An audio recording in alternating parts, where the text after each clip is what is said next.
Welcome to the AFR Saints channel, where we provide you daily content on your favorite team, the New Orleans Saints. Do us a favor and hit that subscribe button. Be sure to leave your comments below and smash that like button.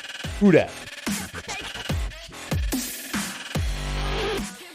The Saints are in Arlington, where they have relocated. Sean Payton earlier today met with the media and gave some grim news. We'll have some audio later of this, but Payton said, quote, "We're really looking at the first 3-4 weeks of the season. We're starting with the idea that, let's just say it's a month. I think it's much easier to reel it back in."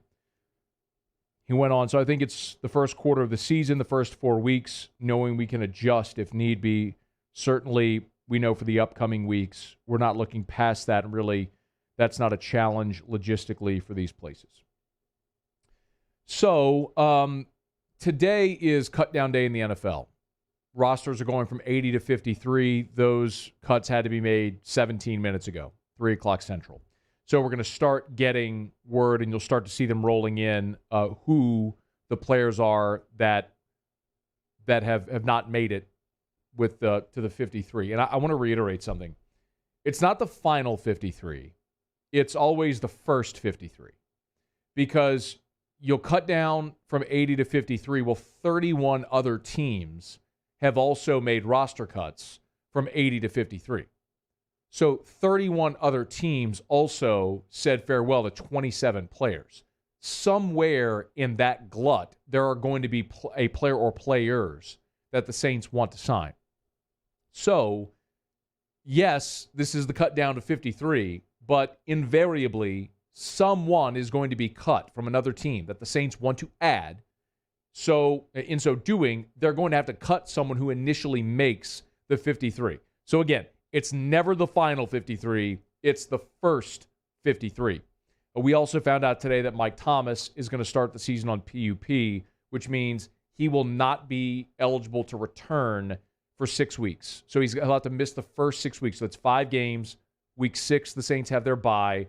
So Mike Thomas will be back week 7 at the earliest, week 7 at Seattle. So more on that in a bit. As for the Saints, there's no way to sugarcoat this. This is brutal. To start the season as a vagabond team sucks. We've seen this in sports at times.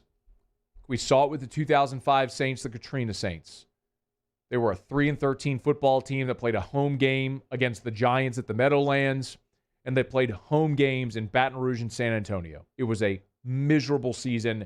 Every player who's played on that team has said it. They didn't have a home base.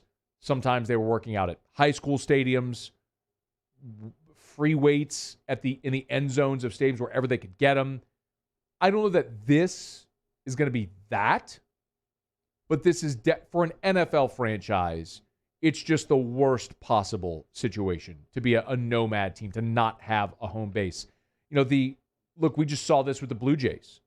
Because of COVID, the Blue Jays couldn't play in Canada. So they played in Buffalo. And they were a 500 baseball team in their home games, air quotes, in Buffalo. You don't have a home field. You just don't have a home crowd advantage.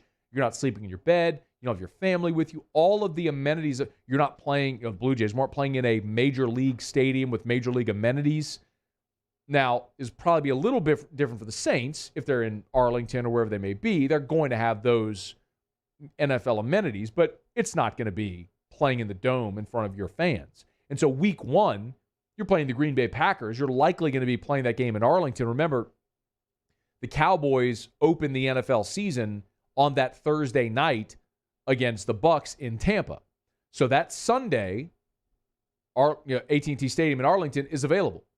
So the Saints are practicing there now. It makes a lot of sense. Jerry Jones even said on his radio show that there's a really good possibility that he said it's, quote, certainly possible that the Saints could open up against the Packers at AT&T Stadium in Arlington. So, I mean, you're playing your season opener against Green Bay, Aaron Rodgers. We've already talked about it. In the dome, that was expected to be at capacity. The Saints were going to be about a field goal underdog in that game. Now you remove the home field advantage aspect of that. This game could balloon up. The line could balloon up to a touchdown. I mean, if you factor in 3 or 4 points for home field advantage, if the Saints were already +3, that could go to +6 or 7, which a touchdown in the NFL, you rarely ever see that. We'll see if that line adjusts, but it does go to show you just how significant that really is for the Saints to be leaving the dome and playing a home game against Green Bay, most likely in Arlington.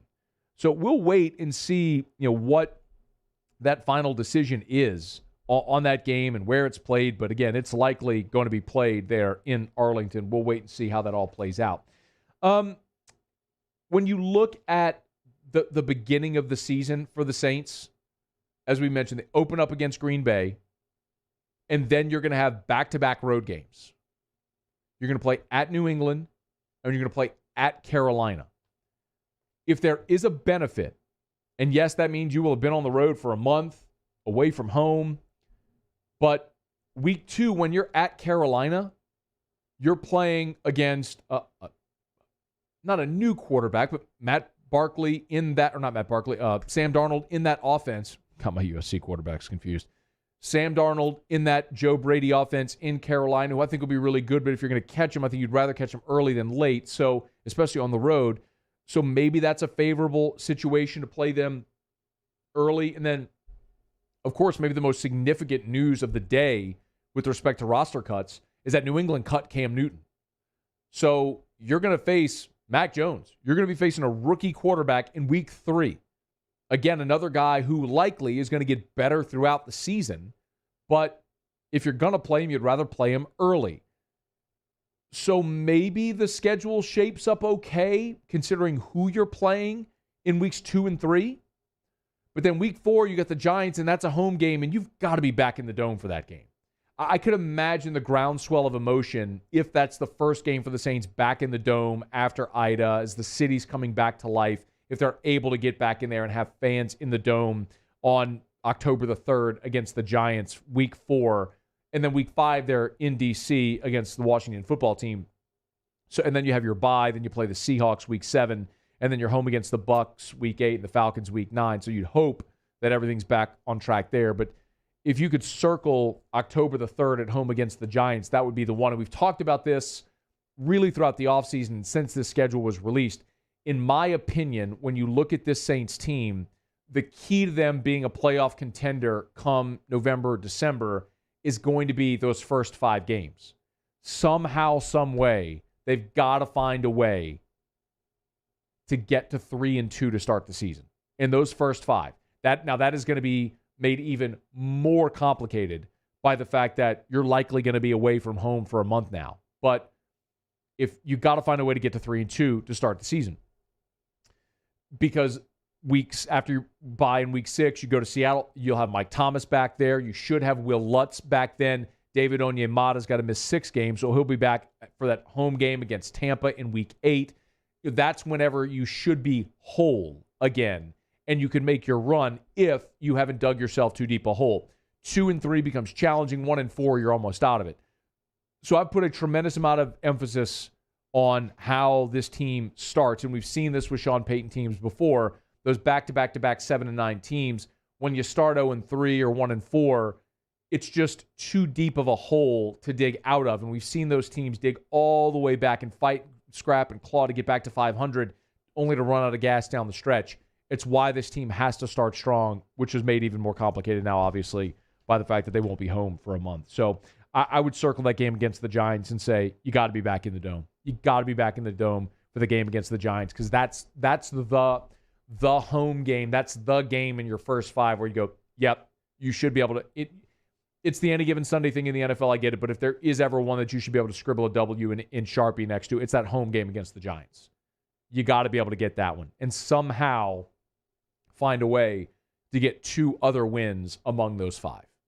So if they can find a way to start 3-2 without Mike Thomas, without David Onyemata, while being a vagabond team, that may be Sean Payton's best coaching job ever. Hey, thanks so much for watching. Please leave your comments. I love to interact. And be sure to hit the red subscribe button below.